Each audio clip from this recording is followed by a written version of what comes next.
Do you ever doubt your calling as a fiction writer? Do you ever wonder if this is maybe not the right path for you?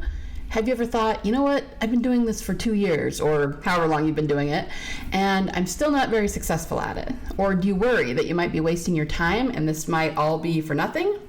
Well, I got news for you. Lots of fiction writers feel this way, or at least have these thoughts, especially in the beginning. So if you've ever had these thoughts or something like them, this is the episode for you. We're going to talk about 3 different ways that you can tell you're meant to be exactly the fiction writer you dream of being. Okay? Stay tuned. Hi there, aspiring fiction author. Welcome to Fiction Author Business School. Do you want to write your stories with ease and confidence? Do you find yourself Googling how to write a fiction book or how to write a character arc? Do you want to create a fiction empire, but you can't even finish the story you're currently working on, and you find yourself doubting it will even be good enough? Hi, I'm Liesl. I too have been writing stories since I was just a kid. I wanted to do something about my fiction writing dreams, but got information overload every time I looked for writing help, because there's just so much out there on the internet. I wanted confidence that I wouldn't disappoint my readers, and a plan to publish regularly. I knew the foundation of any author career, including the marketing aspect, is a stellar and well-written story, but I didn't know how to be sure that my story was solid. I went on a journey to figure out what really makes readers tick and how to incorporate those addictive elements into my story.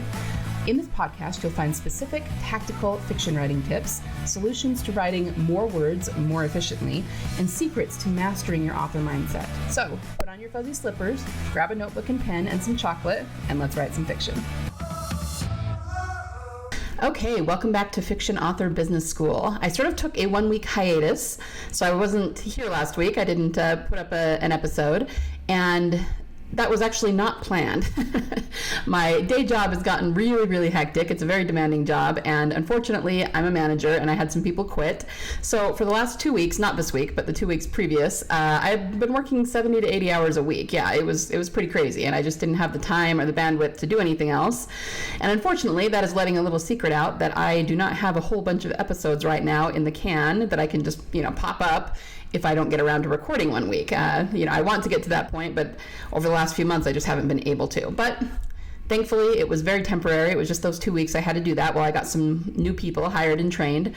And now I'm kind of back to a more regular schedule. So here I am. And here's hoping that I can actually get some episodes pre-recorded so that I'm not missing a week if it happens again, right? But I'm working on that. Okay, so I hope everyone's had a great week of writing. And once again, today we're talking about how to know if you're truly called to be a fiction author, how to know if this is the right path for you and that you're not just wasting your time or anything like that, okay? I have had thoughts like these many, many times, especially in the beginning when I was getting started. Didn't know what I was doing. It felt really overwhelming. You hear about all these other really successful authors and feel like you're just never going to get there. I mean, guys, we've all been there, right? I've been there. There were several times, I've told this story before, but there were several times when I was in college that I would take a semester off, quote unquote, take a semester off to get a book finished. And I probably did that 3 or 4 times. And over those 3 or 4 times, I might have finished one book.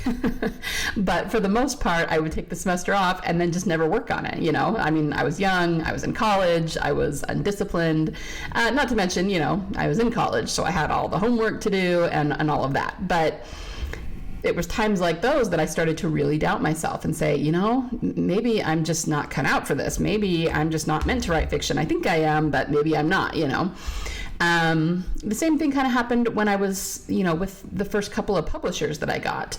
Those of you who've followed me for very long know that I originally published with 2 traditional presses. They were very small. They weren't the big 5 or anything like that. And I didn't have a whole lot of success with them. They weren't companies that really helped me to sell my book, so I didn't sell very many copies, and most of the ones that I did were to family members and friends, right?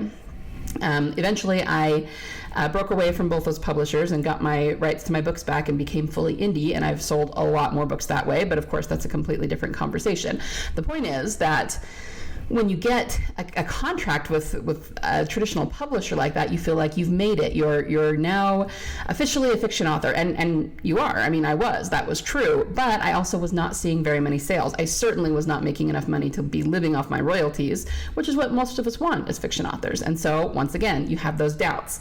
Maybe this is not the right path for me. Maybe I shouldn't be doing that. Maybe I'm just wasting my time here, things like that. So again, it's the kind of thing that we all go through on our journey, and there's nothing wrong with having thoughts like that. However, this is what you've got to understand. In our space, the indie author space, we do see and hear of majorly successful authors. Of course, there's the mainstream household names like J.K. Rowling and Stephen King and all of those. And we kind of know that they're a little bit different than us because they came to popularity before the digital revolution, and things are very different now, right? Things are mostly indie. Contracts are not what they used to be, right? It's actually easier to publish and become an author, but at the same time, the competition has almost become harder than it was when there were fewer authors around, right? So we hear about these things, and even if we know the traditional authors are a little bit different than us and times have changed, even among indie authors, we hear about these amazing overnight successes, or we hear people talking about how they started writing romance and sold 200,000 copies of their books and now they're living fully off their royalties, right? I mean, we hear these things, and they're not bad things. Those are really good things. They should bring us hope, and they should show us what's possible. But at the same time, we tend to compare ourselves to that, right? Even if we're, being quote unquote realistic and know that it will take a few years, when a few years pass and we still aren't making six figures off our books, we think that we're just maybe wasting our time, okay? I remember several years ago, it was right before COVID, I attended a writers conference, LTUE, and Michael Brent Collins, who I've had on the show before, he gave a lecture. It was a workshop that was called, and I'm paraphrasing here, but it was something along the lines of how to become a best-selling author overnight, or how it took me 10 years to get paid. And that was supposed to be kind of a humorous title because we only ever see the successes, and so it feels like it's overnight to us, but chances are behind the scene that author worked for a good decade to hit that success, and we don't see that. We only hear about the overnight sensations, or people saying, oh yeah, I started writing within a year, and that can happen. But that is the exception. It's not the rule. It's not the norm. Okay, so we have to keep that in mind. For some reason, writers think, fiction writers, that if they aren't international successes right now, then they aren't successful authors. And it's understandable why we think that, for all the reasons I've already just mentioned, and I think everybody does that in every industry to a certain extent. But we need to look at this logically. Think about if you have a kid who is struggling with some subject in school, say math, right? He doesn't want to learn math. And he's going, Mom, I've been at this for 3 weeks and I just don't know how to do it. So I don't think that I am meant to do math. Chances are you would laugh at him a little bit. And then you would explain that everyone needs to learn to do math and that it's just a journey. Of course, it's going to be hard at first, Even if he doesn't end up being an accountant or someone who uses math in a big way in his job, it's still important to learn basic math. It increases your quality of life. It helps you function in society. And you're going to need, basic math for a lot of different things day in and day out. Now, is that true of writing? For the most part, I actually think that it is. Even people, you could, use the, whatever it is, third grade analogy, even people who aren't going to become authors still need to know how to read and write, okay? It will serve you in your life, create a better quality of life, all of that. I'm preaching to the choir with that. I know I don't need to drill that into you guys very much, but what I'm getting at here is that even if the current book that you're writing isn't going to end up being a runaway national bestseller or anything like that, it's still teaching you a great deal about writing, about this industry, about yourself, about humanity in general. You're learning to tell stories about humanity and figure out their emotions and figure out their motivations. And not very many people are actually very good at that, but writers are, because we force ourselves to be in order to tell our stories. So don't write off, all these years and all these words you're writing and all the work that it's taking, even if you're not seeing much of a payoff yet, it is teaching you so much. And I don't believe any words you write, any paragraph you write, anything you ever put on the page is ever a waste. Even if you end up cutting it from the story, even if this particular story doesn't end up being the one that makes you all kinds of money and brings you all kinds of fans, it is still never a waste, okay? And look at other authors even. J.D. Salinger only ever wrote one book, and it is one of the most popular books in the history of books, okay? Even look at someone that, maybe is a little bit more mainstream in our culture, like Tolkien. Tolkien actually did have some commercial success in his lifetime. I know The Hobbit did really well, and that's why he came back and wrote the Lord of the Rings trilogy. But you got to understand, too, that success in the 60s, when that came out, was very different than what we think of successes today. Okay, he was mostly in the UK. I mean, yeah, the English-speaking countries, but he was English. These were print books that, compared to the reach we have with the internet today and ebooks, was actually very small. They were very small print runs by today's standards, right? And so even though he did see some commercial success, he had some fans, he had some people who loved his books, he actually ended up with a lot more success after his death in 73. He started to develop a kind of a cult following for these books that over decades matured into this ravenous fan base that made, the Peter Jackson movies what they were. But in his lifetime, it was never that big. It was never that mainstream. It certainly wasn't global, right? So you've just got to remember that. Tolkien was a successful author, but he was not successful in, I guess, to the degree that we tend to think of success. He was not selling 1 million copies of his books. He did not have 1 million people on his email list. Okay, it wasn't that. But he's Tolkien. No one's going to, in their right mind, say that Tolkien was not a successful author, right? So we just have to keep that in mind.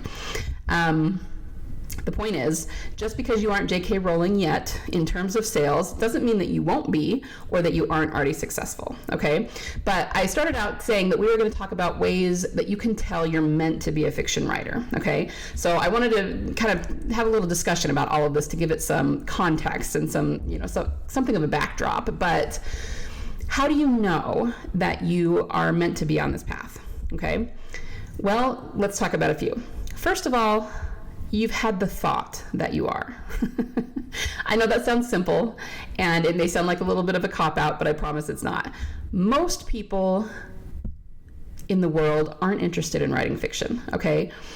Most of them would never even think of it, okay? If you said, I want to talk about character arcs, 99% of people out there are going, what? It's just not something that appeals to them. So if you're interested in this, if you ever had the thought that you wanted to do this, then you're probably meant to do it. Because if you weren't, you wouldn't even have an inkling of it. You wouldn't be interested in it at all. Several months ago, I was working on the night that I had my writing group, but I was training somebody, and it was one of these things where he was mostly trained. I just had to kind of be there with him in case he needed help, but I was letting him handle most of the work and just, let me know if you need anything, kind of a thing. And I got on the Zoom call with my critique group, and was just in my office, and he was kind of covering, what he needed to cover, but he could hear me talking on the call. And afterward, he was like, oh my gosh, it was like you were speaking another language. I can't even comprehend what you were talking about. And it's because he's not a writer and he doesn't care, right?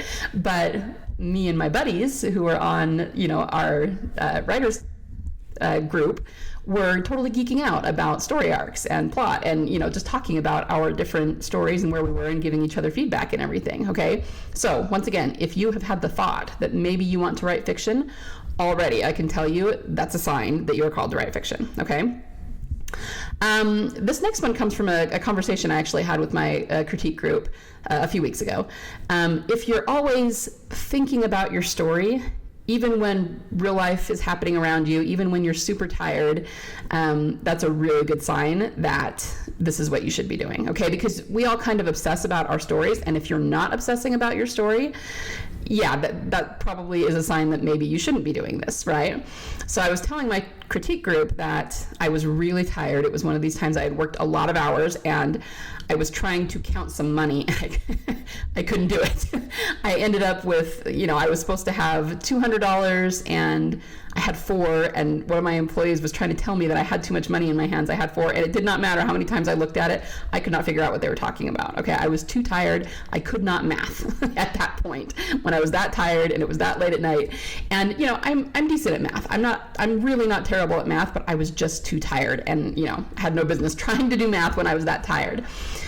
I finished up what I needed to do. I figured it out, and then I went home. And guess what? On the way home, while I was driving home, I was thinking about my story. So even though I couldn't do, certain things I needed to do for my job because I was just too tired, even when I was that tired, I was still thinking about my story. I was still thinking about what's happening next. I was still thinking about how to fix this one little plot hole snag that I ran into. I was still thinking about where I'm going with my character and their arc, okay? If that's you, that's a very good sign that you are called to do this, because most people, unless they're obsessing like that, they just don't have the drive and the passion and the follow through to write fiction. If you are thinking about it and obsessing about it on that level, you do. Trust me. Okay. The third thing I came up with is that you're listening to this podcast. I got news for you guys. 99% of people in the world would think this is the most boring podcast ever. Okay. All I'm doing is talking about the aspects of writing fiction. So if you're interested in it, if it speaks to you, if you like what I have to say, if you're jiving with it at all, it's a very good chance that you are called to be a writer, because only someone who was called to be a fiction writer would even care about what I talk about on this podcast. Like I said, most people would be bored. They would turn it off in 2 minutes and go listen to something that they found more interesting, right? And I'm actually going to give you one more, even though I said 3. This is a bonus. You're still here. You may be new to writing. Maybe you haven't even finished your first book. But again, most people who sit down to write do it for about 5 minutes and then go, nope, too hard. Nope. And they put it away, and maybe they go back to it after 20 years or something, but a lot of them never do, okay? Writing fiction is difficult. I will be the first to admit that I have probably told people in the past that it doesn't need to be difficult. And, to some extent, I stand by that. I mean, it's kind of true. It depends on what your definition is, I guess. I mean, like anything, you got to practice at it. You can get to the point where it's almost second nature to you, so it's not super, super hard and super, super stressful to write fiction anymore. But that doesn't mean that you won't still hit snags and that it's not hard to figure things out. There's always going to be an element of work about it, because it is work. There's a guy who I met through my work. I don't work with him directly, but he and I met one time, and he was excited to talk to me because he had heard that I was a writer, and he is too. So we kind of, connected over that. We're talking about, what we've written and everything. And he, as it turns out, writes mostly nonfiction. But I asked him about what he wrote, and it was kind of learning about him. And then he, turned it on me and said, well, what about you? What do you write? And I said, oh, I write fiction. And he just went silent, kind of stepped back and had this sort of odd look on his face. And he was like, oh. Guys, and that was him being respectful and impressed that I write fiction. Fiction's hard. And he told me that fiction is hard. I don't know if I could write fiction. And I just kind of smiled, and I was like, yeah, well, good for you for writing what you write. And, if you ever wanted to write fiction, you put your mind to it, you could. But it's true. I mean, when we write fiction, we have so many balls in the air that we're trying to juggle, right? We have plot and characterization and setting and theme and dialogue and editing, passive voice, and that's not to mention anything that has to do with production or sales, marketing. Writing fiction is hard, and most people, it's so hard that they would try for 5 minutes and then be like, nope, I'm done. Okay, so the fact that you're still here for any period of time, yeah, I think you're here because you're meant to be here, because you care, because you have a passion for it, because you feel called to do it. So even though I'm not going to tell you that it's always going to be easy, you will have times when you have doubts, and that is totally normal. I'm going to tell you that if it's something that you really care about and are passionate about, you need to push through that, okay? Don't doubt yourself or your abilities just because things are difficult, just because you're not getting to where you want to be financially as fast as you would like, okay? I got news for you. None of us get to where we want to be financially as fast as we would like. That's just life, right? But even if you have a ways to go, you're still learning, you're still growing, and it's all just part of the journey. So, I mean, of course, if you ever get to the point where you don't care about it, where it's not bringing you joy anymore, then yeah, maybe it's time to set it aside and do something that will serve you. But just not making as many sales as you want yet, not being where you want to be yet, or, having other people tell you that you seem to be wasting your time because it's not, working out as fast as you would like. None of those are good reasons to stop writing if it's something that you really care about, okay? So let's recap. The ways that you can tell you're meant to be a writer and be on this path. You've had the thought that you are. You're always thinking and obsessing about your story, even when you're too tired to be doing anything else. You're here listening to this podcast, and you're still here attempting to become a fiction writer, even though it's very difficult, okay? If any of those apply to you, then I'm going to tell you that you are on the right path and you're meant to be here, and you just got to keep going. Okay, so that is what I have for you today. I hope that is a little bit of a pep talk for anyone who's been having a difficult time with their writing. And yeah, I hope you all have a great week of writing. And I will be back here, I promise, same time, same place next week. All right, bye for now. Thanks so much for listening today. Before you go, would you be willing to do me a solid? If you found any value at all in this episode today, would you be willing to share it with other authors just like you, in the hopes that they might find some value in it as well? Happy story crafting this week. Remember, only you can bring the world the unique story that you are trying to tell. Only you can succeed in your own unique way in getting it out of your mind and your heart and into a medium where it can reach thousands, if not millions, of salivating readers. You don't have to worry about failure because there is always a market for awesome.